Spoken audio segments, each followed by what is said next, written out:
Dual blades, my favorite food processor. I actually made these guys for my playthrough of Generations because I was so enamored of how fast they hit and how mobile they are, and the combos are just so fun. No other weapon hits as many times as dual blades, so if you like your combos or just want to kick a monster's behind with element faster than you can blink, this is your weapon. So let's find out how to slice, dice, chop, and blend all of these monsters. As always, let's start with guild style and general controls. On X, you have a 3-step combo. X from idle is twice slice 1, X a second time for twice slice 2, and X a third time for double down slashes. A button attacks are slightly different. Not only are A button combos a 2-stage combo, you can also input left just after you press A in order to perform the left version of the attack. Press A from idle to perform the dual side slashes, and A again for the spinning slashes. You can also press X instead of A for lunging slashes, a gap closer. Lunging slashes may also be performed from idle with X and A, the special attack button, or from sheathed with forward and X. Press X after this for the up slash attack. Lastly, in midair, you can perform the jumping slashes attack with X. Alright, time to forget literally all of that because you'll never ever use normal mode. Instead, let's cover the main mechanic of dual blades, the demon mode. You can enter demon mode by pressing R. You can do this from idle, after any attack, or even midair if you want. Demon mode continuously drains your stamina over time, but also grants you knockback resistance and wind resist low. Your dodges also become the blazing fast demon dashes. All attacks, including Hunter Arts, also charge the demon gauge in the top left. Hit softer hit zones to increase the charge gained.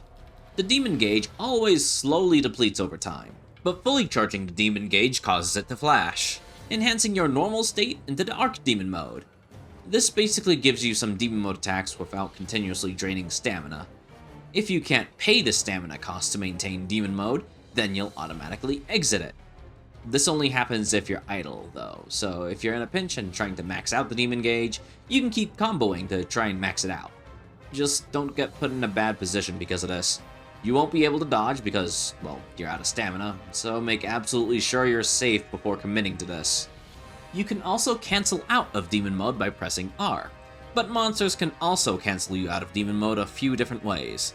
The main way is by taking an attack with sufficient knockback, but if the monster does anything that impairs you, such as tremors or making you flinch from a roar, then demon mode is also cancelled, so keep that in mind as you're trying to charge your demon gauge or dump damage. The X button attacks in demon mode becomes a 2-step combo. Press X for double demon slashes, then again for demon 6-way slash. Press the special attack button for demon whirling dervish, a fantastic damage dealer and gap closer. Just make sure you don't cancel out of the last 2 hits, because you can do that and lose a lot of damage. Like in normal mode, pressing X after the demon whirling dervish results in a normal up slash. Press X and A for the demon dance, your strongest attack, useful on down windows since it locks you in place for a bit. FYI, if you're at orange sharpness or below, demon dance will be cut short because you don't have enough sharpness, I guess? Finally, press A for the double spinning slashes. Unique in that you can cancel the second spinning attack into other attacks with inputs. X for the demon whirling dervish, X and A for the demon dance, or even exit demon mode afar, or cancel it into a dash with B.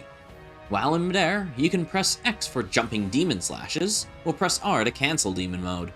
But that's not all. You can demon dash off of a ledge to perform the demon jumping rounds attack automatically, then press X, while you're still in midair, for the demon jumping finisher.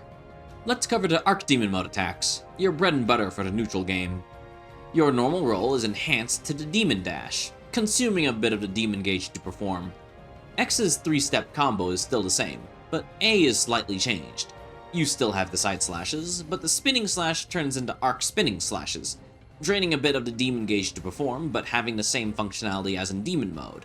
X for arc whirling dervish, and R to enter demon mode. X and A leads into a new attack, the Hurricane Dance, which consumes a bit of demon gauge to perform a faster version of the demon dance. Additionally, you can also press X and A after any attack to also perform this. You also gain the dash off ledge attacks. Alright, let's zoom out a little bit. You have Demon Mode and Archdemon Mode. What's the point of using either mode?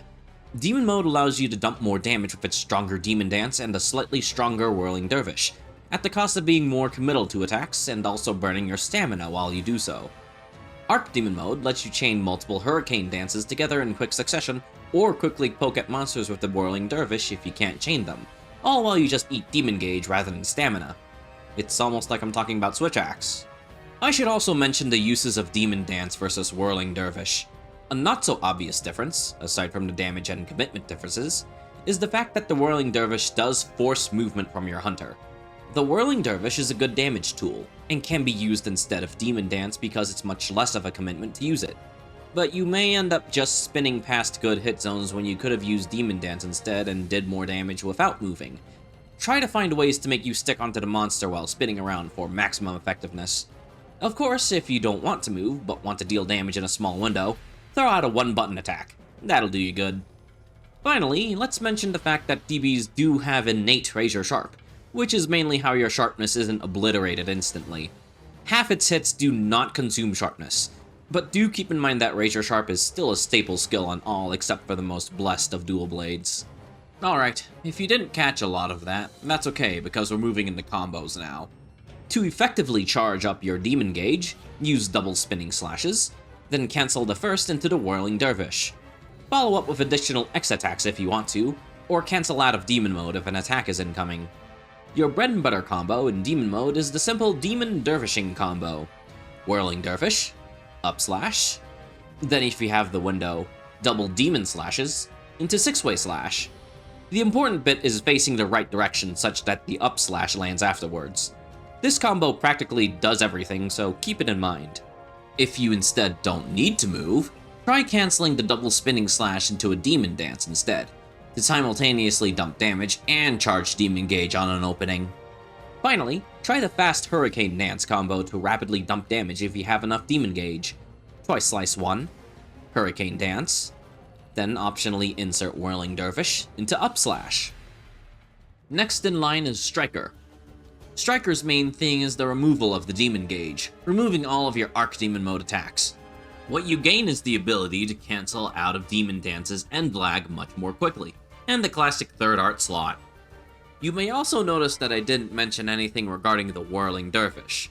This is because it doesn't actually have a buffed Whirling Dervish in this game, and this was a persistent myth spread throughout the community until I tested it a few weeks ago when doing research for this video. It does not have increased damage. Right after that, we have Aerial. Aerial basically puts your dash off ledge attacks into your boost jumps. Boost jumping while in either Demon or Archdemon mode causes you to perform the Aerial Rising Tempest automatically, while pressing X makes you perform either Aerial Demon Downpour in Demon mode, or the Aerial Slashes in Archdemon mode. Performing Whirling Dervish off a ledge causes you to use the Jumping Rounds attack because, well, you don't have Demon Dashes. It's all the Aerial Hop. You also lose the Demon Dance, the X and A being replaced with the Whirling Dervish instead. Boost jumping while in normal mode causes you to perform nothing instead automatically. Instead, you just perform Aerial Slashes on your way down if you press X. Now it's Adept's turn. In normal mode, nothing changes, with the Adept dodge only letting you do a simple up slash afterwards. If you Demon Dash, though, you'll find that you perform the Adept's Demon Dodge, which lets you deal damage during the dodge itself. After you land on the ground, you can dash up to 2 times in a row, and you're fully invincible during both of the dashes. Control where you dash by pressing on the control stick before each one.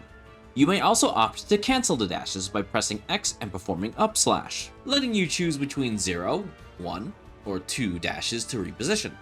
Finally, doing the Adept dodge in Demon mode nets you a bunch of gauge, whereas Archdemon mode doesn't. In exchange for this, you lose the Jumping Rounds attack from dashing off a ledge, instead jumping off of it as if you rolled into it. And your Arc Whirling Dervish is slightly weaker. Valor time. Valor DBs removes both the Demon mode and the Demon Gauge, so charging the Valor Gauge puts you in an unrechargeable Valor Archdemon mode instead. In any state, you can Valor Sheath and press X and A for the Valor Hurricane Dance, useful if you have larger windows to charge Valor.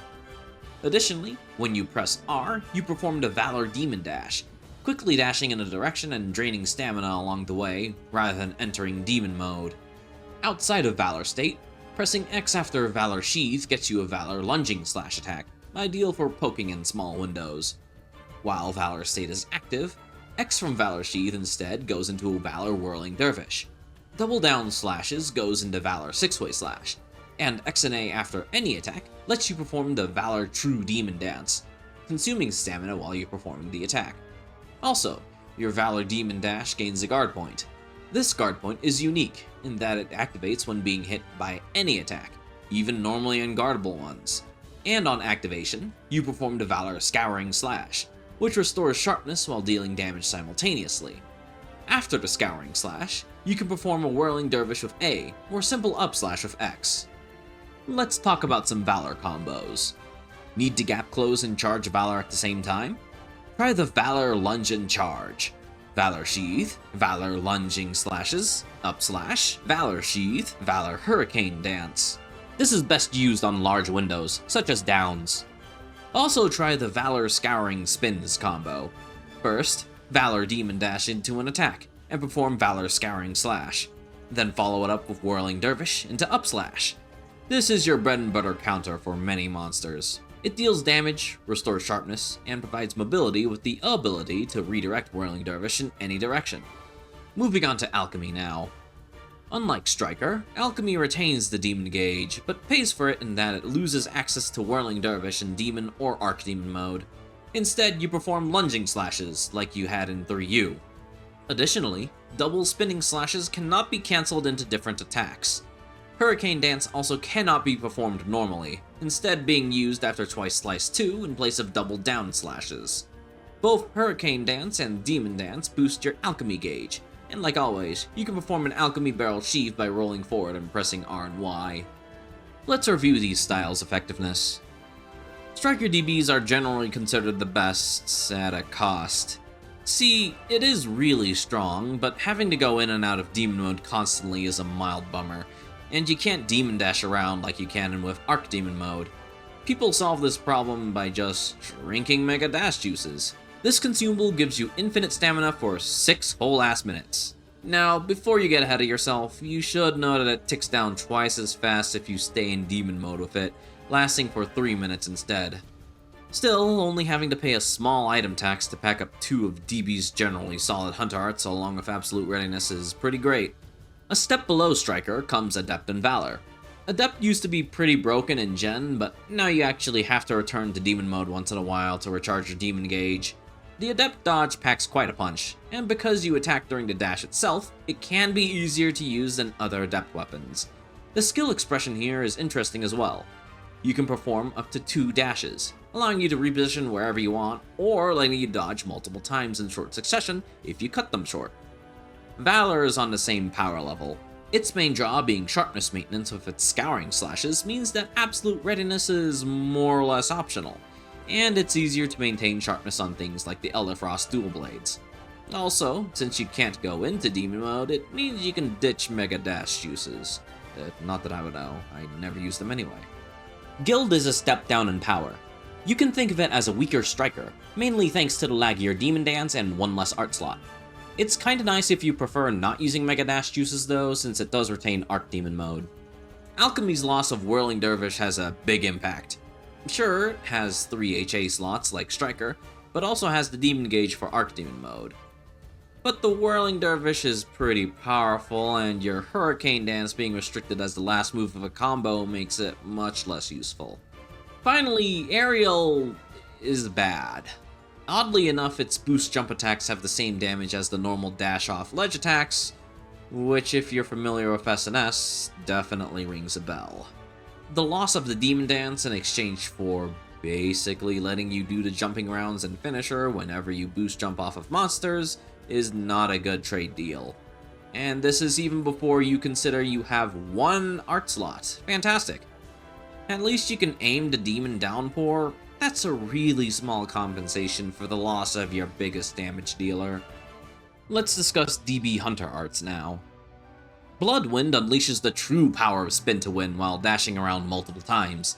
Between each dash, you can change the direction you go by pressing on the control stick. At the end, you perform a finishing cross slash directly ahead. Higher ranks of this HA lets you spin 1 more time per rank.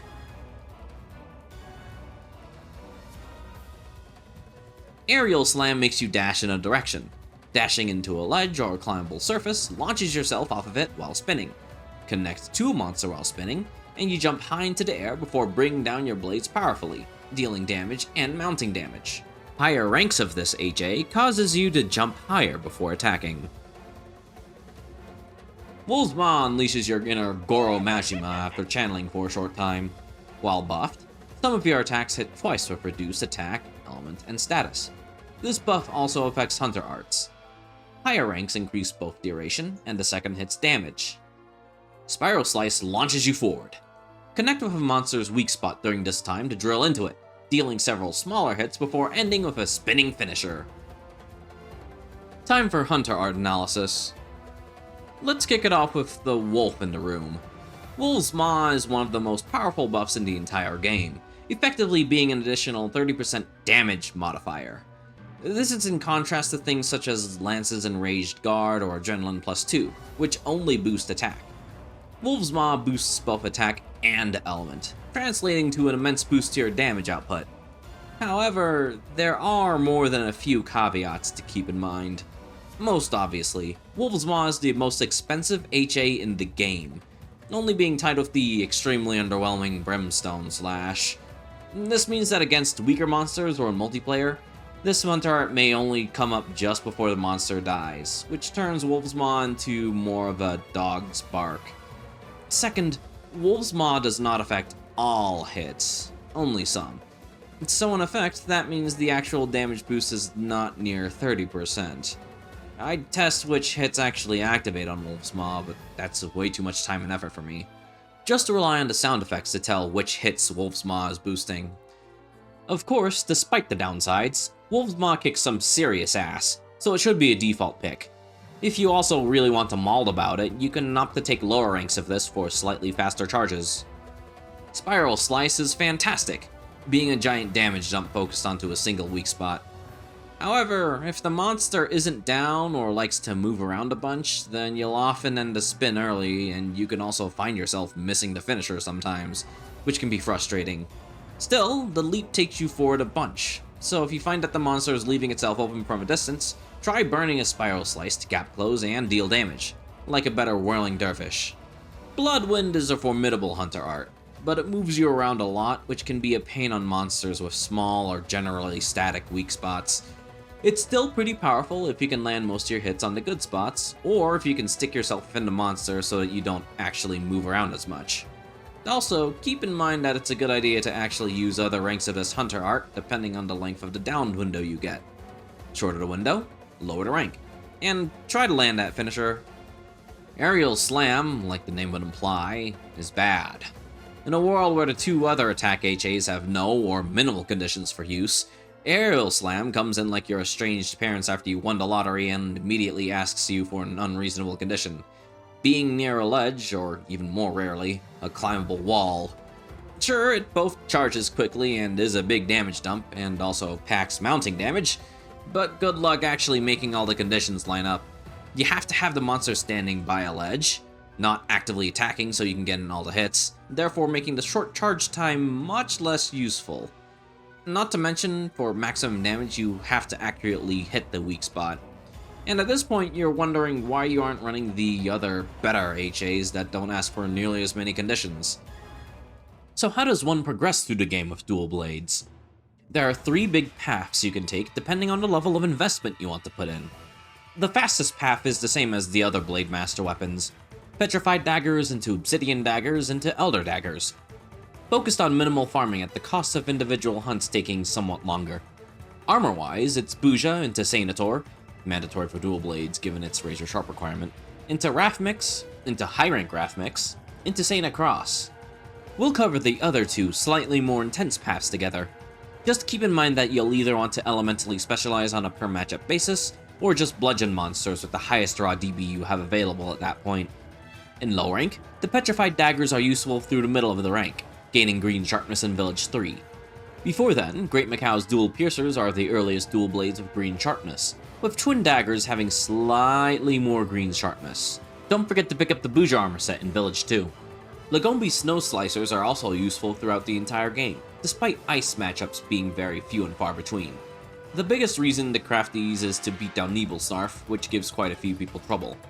The Kezu daggers, sourced from their namesake, are also solid Thunder DBs, additionally packing Para on the side to provide some forced openings, which can help. Side note, if a dual blades has 2 elements or statuses, your right blade deals the first element in damage, while your left blade deals the second element in damage. In Village 4 you gain access to the bladed edges, Shogun Senator's dual blades, which have the same raw and sharpness as the petrified daggers at this point, but have 2 slots, which can help with the future Rathalos mix. Additionally, Shogun's armor set packs both Razor Sharp and Expert points, which really helps dual blades in particular because Razor Sharp is mandatory. If it's not obvious why Razor Sharp is mandatory, well, you have 2 swords, so you hit twice as much. Nebelsnarf's DBs, Type 51 Macerators, become good around this point for the few water matchups you'll encounter. If you're wondering about elemental matchups, look at a monster's armor, specifically its element resistances. The more negative they are, the better that element will be. Otherwise, you should take a look at Kira Nico or my damage calculator's hit zone sections. Higher numbers, bigger damage. You'll usually want to see values of 15 and above to be considered an elemental weakness. In Village 5, you gain a pretty diverse amount of options. Pure Yukumo Duo has good raw and green sharpness. Lagiax's Twin Acris has good thunder.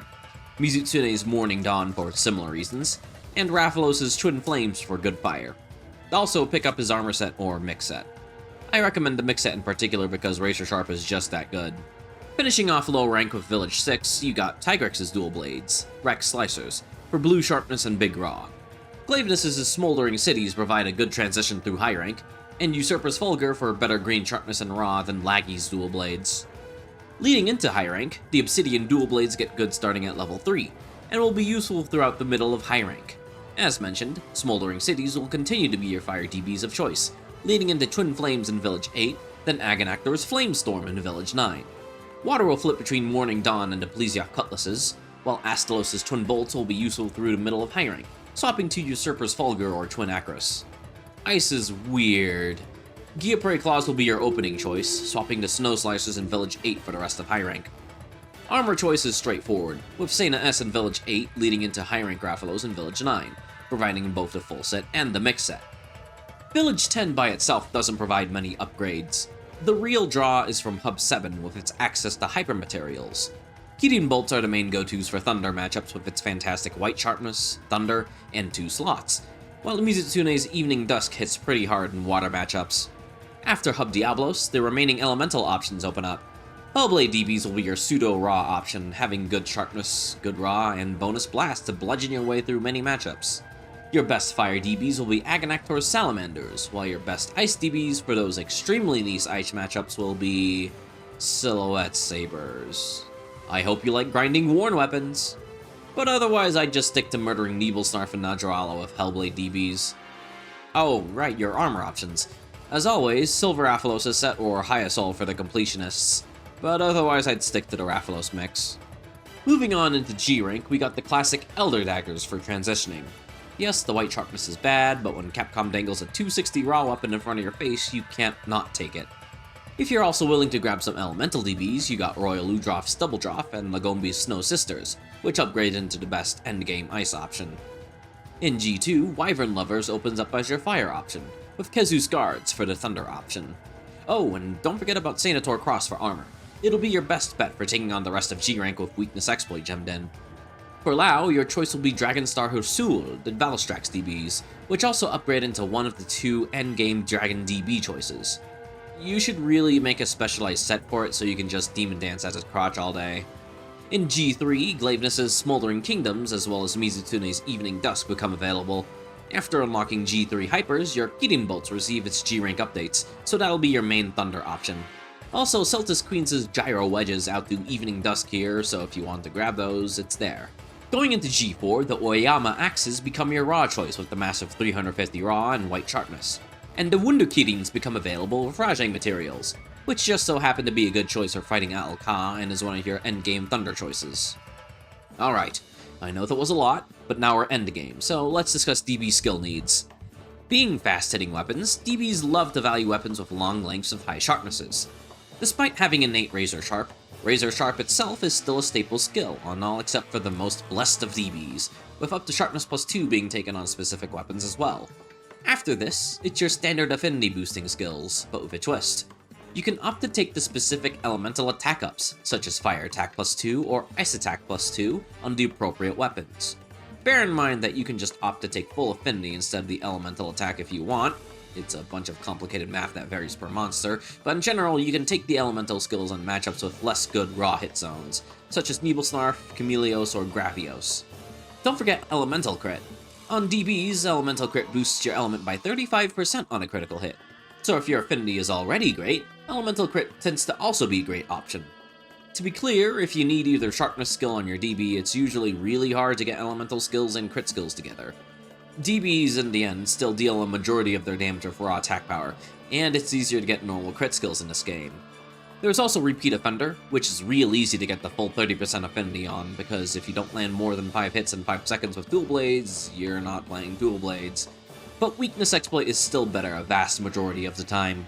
In Endgame, DBs only use elemental options, but unlike SNS, which loves deviant monsters, DBs don't rely nearly as much on the deviant boost. Example, your best fire option is the Reverie Starblaze with a roasty toasty 47 fire and fantastic triple slots for set flexibility. You do need either sharpness plus 2 or razor sharp to make it work, but when it does, it kicks some ass. Which is what I would say for Generations Ultimate if these DBs were actually in our game. See, these DBs are event only. Which event, you ask? USJ. And thanks to a certain other game taking our USJ DLC, these DBs are unfortunately not accessible in GU. I'll never forgive the Japanese! Instead, we have to cope with Scoria Agonactor. It's still good, don't get me wrong, but the fact that this is the only situation in the entire game where the meta is changed because of licensing issues just ticks me off. Use Scoria Agonactor with Sharpness plus 2 and Razor Sharp. For water, we got Soul Seer Mizutsune's Her Dance. The Deviant boost helps Striker DBs in conjunction with its solid Raw, Natural Affinity, and decent water. Alternatively, you also have Royal Ludroth's Double Draw Flood, which hits generally harder at the cost of more awkward sharpness. With Sharpness plus 2 and Razor Sharp, skills you're also using on Her Dance, you're only working with 50 units of purple and white, so pray that the Razor Sharp procs often. We already covered the alternative option for Thunder, the Wunderkirins from, well, Kirin. Their high Thunder, fantastic sharpness, and double slots are pretty solid, allowing you to run full damage skills. But generally, Lagiacrus' solid 11 Acrus wins out on most Thunder matchups, thanks to its higher 300 raw and natural 20% affinity at the cost of only 4 whole Thunder. Same sharpness too, so you can also run full damage. You already know one of the options for Ice. Snow Ravines from Lagombi are useful for the few mainly Ice matchups in the game, with a good 320 raw and 35 Ice. Sharpness plus 2 and Razor Sharp are a bit overkill in this guy, so I'd stick with either one of them. For stuff like Rajang or Diablos, however, your option is the Elderfrost Executioners. Yeah, you thought you could get away from Elderfrost and Dual Blades? No such luck, buddy. A massive 380 raw helps kick some spongy behinds, while Deviant Boost also helps with getting your Hunter arts up. Sharpness plus 2 and Razor Sharp heavily recommended here, but if you hate the low sharpness, I'd use Snow Ravines instead. Ending with Dragon, we have Valstrax's Magnastar Rig. Obviously, the sharpness bar here is fantastic for going full bore on damage. A slightly more sharpness-intensive option is the Guiltfang Evilbringer, Savage Devil Joe's DBs. Natural purple, but does need to be extended somehow for maximum effectiveness. Before we talk about status DBs, you may have had 2 brain cells collide together and realize that because DBs hit a lot, that means status should stack up very quickly. Congratulations, this is true. But Capcom also realized this, and status DBs are generally bad. You'll see what I mean. Poison is Dread Queen Spines, which at least has Deviant Boost and OK Raw, but Para is...